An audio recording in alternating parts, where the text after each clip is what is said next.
Esse vídeo vamos falar sobre Esdras, capítulo 1 e 2. Estamos começando nosso 15º livro da Bíblia. Já caminhamos por 14 livros da Bíblia.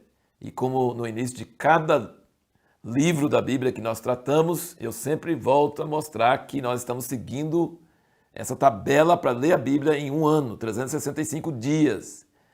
E o intuito, o propósito dessa série de vídeos é para que você leia a Bíblia sozinho, sem acompanhamento de ninguém, sem interferência, sem distração, e depois de ler a porção de cada dia, aí você assiste o vídeo ou o áudio e aí vai complementando. E o meu desejo é que ao terminar, você tenha criado um hábito de ler a Bíblia toda, sempre, todo ano.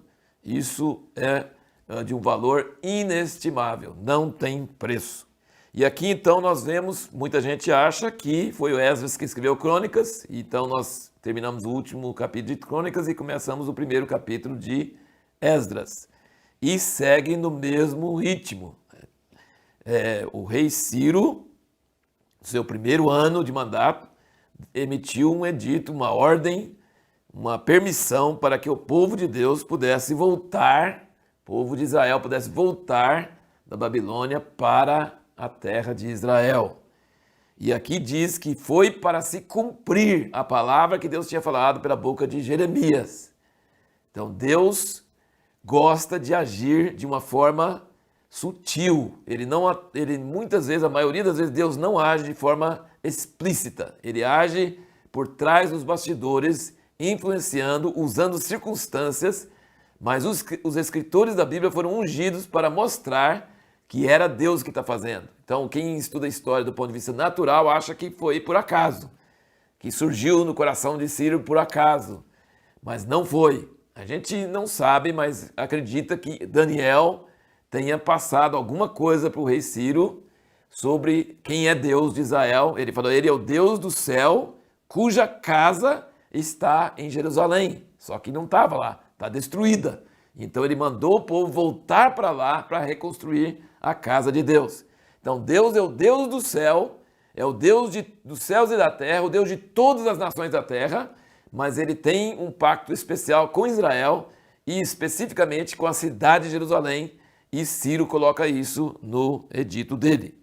Daniel orou, certamente Daniel falou com o rei, e o rei foi despertado, diz o termo aqui, que Deus despertou o espírito de Ciro, e depois Deus despertou o espírito de muitos judeus que moravam na Babilônia, estavam tranquilos, tinham suas casas, tinham seus negócios, estavam prosperando lá na Babilônia. Não ia ter vontade de voltar lá para um lugar que estava tudo queimado, estragado, sob perigo dos vizinhos e totalmente em desprezo e opróbrio, mas Deus despertou o espírito de muitos judeus para saírem da vida boa e voltar para Jerusalém.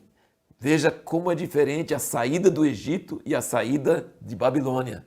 Quando saíram do Egito, saíram de um lugar de escravidão terrível, opressão.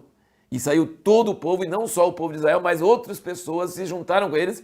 Aquele multidão mista depois causou muitos problemas, com murmurações e tudo isso. Da Babilônia não foi muita gente não foi nem todos os judeus, foi um grupo pequeno.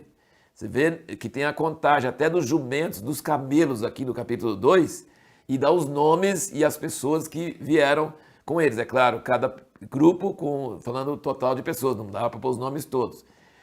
E menos de 50 mil pessoas voltaram com Zorobabel, com essa ordem. E a nossa pergunta no último vídeo foi, o que foi que provocou o retorno do cativeiro da Babilônia para Jerusalém? O que provocou foi Deus despertando o espírito de Ciro para emitir essa proclamação, liberando, permitindo, ordenando que pudessem voltar. Deus despertando o espírito de judeus para sair da comodidade, largar tudo e ir para uma terra pobre e sem nada lá.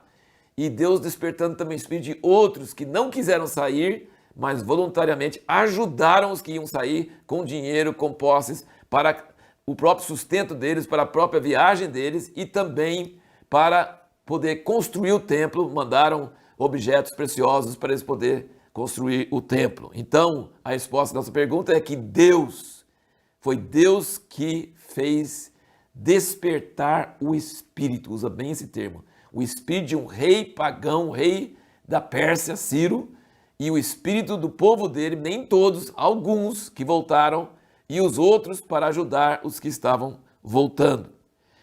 Aqui também mostra bastante que os vasos que Nabucodonosor tinha tirado de Jerusalém e levado para a Babilônia, aqueles vasos que depois você vai ver no livro de Daniel, que é o rei, um dos filhos de Nabucodonosor que reinou, estava usando os vasos e adorando deuses falsos, usando os vasos da casa de Deus, de ouro, de prata.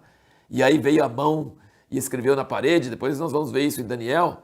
Esses vasos Ciro pegou e devolveu para que Zerubabel e Josué voltassem e levassem de volta os vasos. Não tinha altar, não tinha candelabro, não tinha nenhuma dessas coisas dos móveis, a mesa, não tinha nada disso, mas os vasos tinha.